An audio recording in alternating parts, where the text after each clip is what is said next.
everyone, welcome back to my channel. Thank you so much for watching. Myself Dr. Ritu Dayma.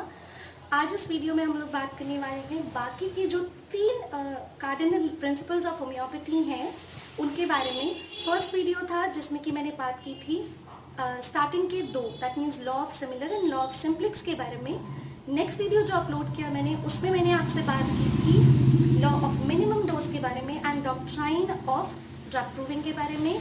आज इस video में हम तीन जो रिमेनिंग लॉज हैं उनके बारे में बात करेंगे, which is the theory of chronic disease, theory of vital force and the doctrine of drug dynamisation. तो चलिए विदाउट वेस्टिंग मच टाइम हम शुरू करते हैं इस वीडियो को। अगर आपको ये वीडियो अच्छी लगती है तो आपको लाइक करना है, सब्सक्राइब कर लीजिएगा मेरे चैनल को and press the bell icon right next to it. Thank you so much. तो सबसे पहला जो लॉ है इस वीडियो में जिसमें हम बात करने वाले हैं थ्योरी ऑफ क्रॉनिक डिजीज़ के बारे में। Theory of chronic disease is a law which was actually made by the concept कि जब early days थे हैनमेनियन प्रैक्टिस के या होम्योपैथी जब early days थे होम्योपैथिक प्रैक्टिस के, तो acute cases के प्रति there was a marvelous response। लेकिन जब chronic diseases आते थे या chronic relapsing diseases आते थे तो ये देखा गया, डॉक्टर हैनमैन ने ये ऑब्जर्व किया कि वो जो chronic प्रॉब्लम्स हैं वो बार बार रिपीट होकर आ रही हैं या फिर वो ठीक ही नहीं हो रही हैं, तो उनका रिकरेंस, उनका रिलैप्स बैक हो रहा है और कई बार वो क्योर नहीं हो रही हैं क्रॉनिक डिजीजेस। दो पूरा जो पैटर्न था, सिम्टम्स सिमिलैरिटी, सिम्टम्स मैच करना, केस टेकिंग उसी तरीके से लेना और हर एक फंडामेंटल लॉ को फॉलो करते हुए भी, जैसे कि law of single remedy follow किया, law of minimum dose follow किया, हर चीज़ अच्छे से फॉलो करने के बाद भी ये जो प्रॉब्लम्स थी वो वापस आ जाती थी। तो इसकी बेसिकली ये फेस करने पर डॉक्टर हैनमैन को एक डाउट हुआ कि there is some obstacle in between जो कि ठीक नहीं हो रहा है और उसकी वजह से ही ये प्रॉब्लम बार बार हो रही है। तो उन्होंने इन केसेस को रीइवैल्यूएट करना शुरू किया और इस एक्सपेरिमेंट को स्टार्ट किया और आफ्टर 12 years ऑफ एक्सपेरिमेंटेशन, 12 साल एक्सपेरिमेंट करने के बाद ही come to one conclusion, that is कि जो ड्रग्स जो भी क्रॉनिक डिजीजेज हैं they are caused by a chronic miasm. उनके पीछे एक माइजम होता है विच इज़ द कॉजेशन। तो माइजम जो है उसकी वजह से होते हैं क्रॉनिक डिजीजेस। क्रॉनिक डिजीजेस जो है वो क्रॉनिक माइजम्स की वजह से होते हैं और ये क्रॉनिक माइजम्स उन्होंने फाइंड आउट किया, one is psora, one is syphilis and the other is sycosis. तो सोरा, साइकोसिस एंड सिफिलिस ये थ्री क्रॉनिक माइजम है which are responsible for the chronic disease. Doctor Hahnemann ने अपने इस work को, ये 12 साल के एक्सपेरिमेंटेशन को 1828 में उन्होंने कंपाइल किया एक बुक फॉर्म में, जिसको उन्होंने नाम दिया chronic diseases the natural and homeopathic treatment. इसमें ये जो रूल है, ये जो लॉ है, उन्होंने फर्स्ट समराइज किया और फर्स्ट टाइम उन्होंने ये चीज़ सबके सामने लेकर आई that psora, syphilis, sycosis is the basically the chronic miasms behind the chronic diseases.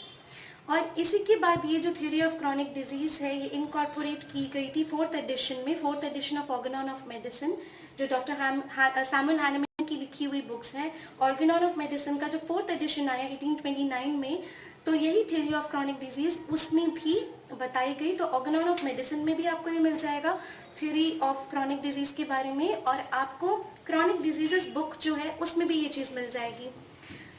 मैंने एक वीडियो अपलोड की थी माइजम्स पर which was psora, syphilis and sycosis की 2 वीडियोज़ है जिनके लिंक मैं डिस्क्रिप्शन बॉक्स में डाल दूंगी ना। आई होप ये आप देखेंगे और आपको बहुत अच्छी लगेगी, उससे आपको बहुत सारी चीज़ें क्लियर हो जाएंगी इस कंसेप्ट के बारे में।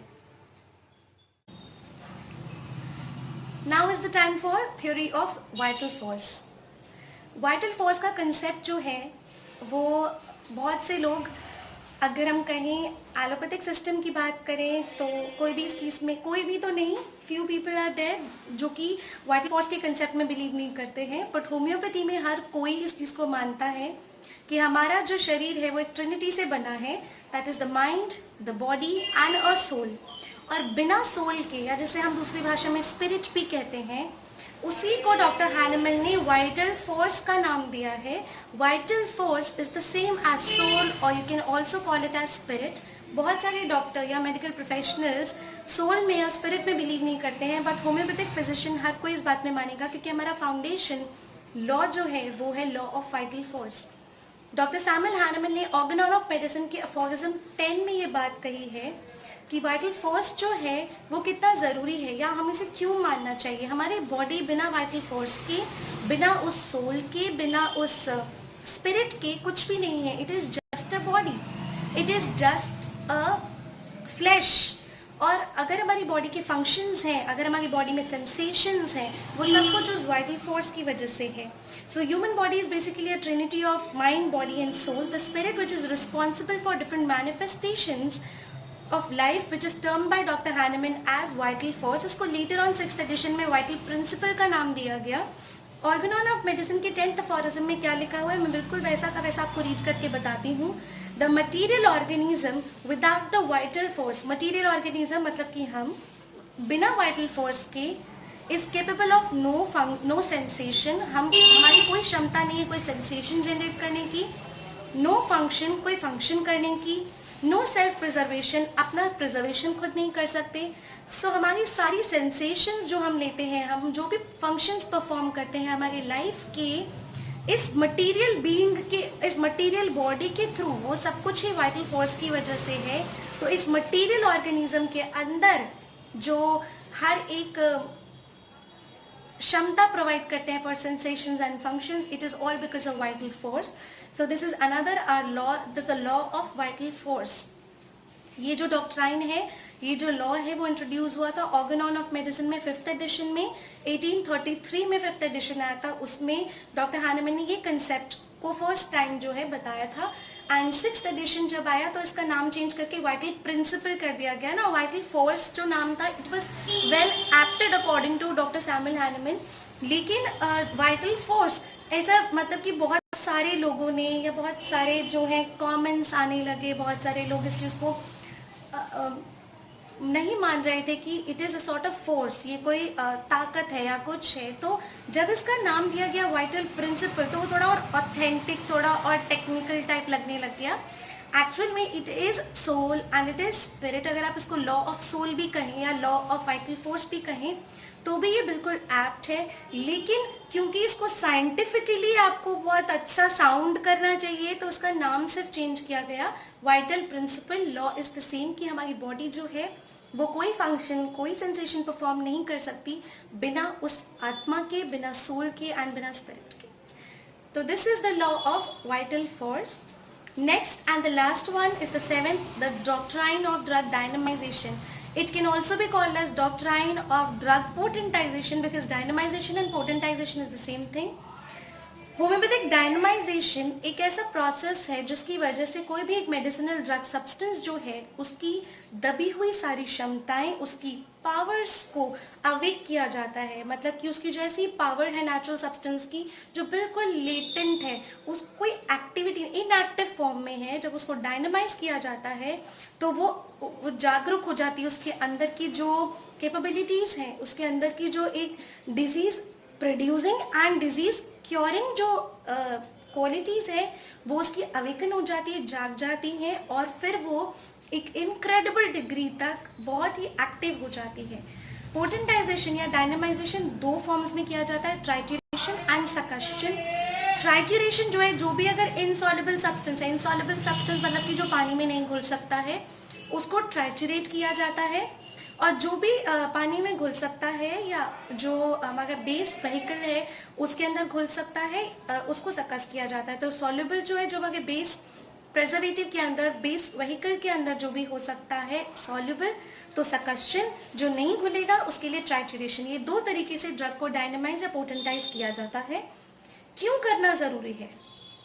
एक तो जो नेचुरल ड्रग सब्सटेंस लिया है उसकी मटेरियल क्वांटिटी को हम बिल्कुल कम करते हैं, क्योंकि homeopathy believes on the fact कि आपको मटेरियल क्वांटिटी ज़्यादा लेने की ज़रूरत नहीं है। आपको एक शरीर से रोग को निकालना है, डायनामिक लेवल का रोग है तो आपको उसकी डायनामिक पावर्स चाहिए, आपको उसकी मटेरियल क्वांटिटी नहीं चाहिए, अनवांटेड एग्रेवेशन नहीं चाहिए, आपको साइड इफेक्ट्स नहीं चाहिए बॉडी में। तो मेडिसिनल सब्सटेंस जब हम डायनामाइज करते हैं तो मेडिसिन का जो नेचुरल जो रॉ सब्सटेंस लिया है वो बिल्कुल कम हो जाता है और उसकी सारे साइड इफेक्ट्स एंड एग्रेवेशन सब खत्म हो जाते हैं उसी के साथ। सिर्फ जो बचती है वो होती है उसकी पावर्स, उस रॉ सब्सटेंस की पावर्स, उसकी डायनामिक पावर्स। इस प्रोसेस से कई बार जो डेथली पॉइजन्स भी होते हैं जिन्हें आप रॉ लेंगे तो मर जाएंगे, ऐसे पॉइजन्स, ऐसे विष, ऐसी चीज़ें भी डायनेमाइज करने के बाद हार्मलेस तो हो ही जाती है, लेकिन उनकी हीलिंग प्रॉपर्टीज़ भी जग जाती हैं। मतलब वो हार्मलेस तो होएगी, अब वो आपको कोई नुकसान नहीं पहुंचाएंगी, लेकिन अब वो हील भी करेंगे। तो dynamisation is such a wonderful process which was invented by doctor Samuel Hahnemann, and we must always be proud of that we are in homeopathy, and we should always salute Dr. Samuel Hahnemann for giving us such a wonderful platform and such a wonderful pathy to all of us, which gives no aggravation, which gives no side effects. So long live Hahnemann, long live homeopathy. Action of potentise medicine जो है, जो potentise हो जाती हैं, वो deeper होता है, वो लंबे समय तक रहता है, और वो सारे शरीर पर जनरलाइज बहुत अच्छे से असर करती है। इसलिए ड्रग को डायनामाइज करना बहुत ज़्यादा ज़रूरी है। एंड डायनामाइजेशन एंड पोटेंटाइजेशन होने के बाद ये होम्योपैथिक मेडिसिन, एक रॉ सब्सटेंस एक होम्योपैथिक मेडिसिन बनता है। तो इसी के साथ ये सारे लॉज जो है होम्योपैथी के हम फिनिश करते हैं। नेक्स्ट कंसेप्ट भी बहुत ज़्यादा इंटरेस्टिंग होगा जो आपके लिए लेकर आऊँगी। So do check that also, stay tuned. और अगर पसंद आई है तो लाइक कर लीजिए, सब्सक्राइब कर लीजिए मेरे चैनल को, और बेल आइकन है, सॉरी, प्रेस कर दीजिए, बेल आइकन को प्रेस कर दीजिए फॉर द नोटिफिकेशंस के लिए। And stay happy, stay connected with homeopathy. Long live Hahnemann, long live homeopathy. Bye bye.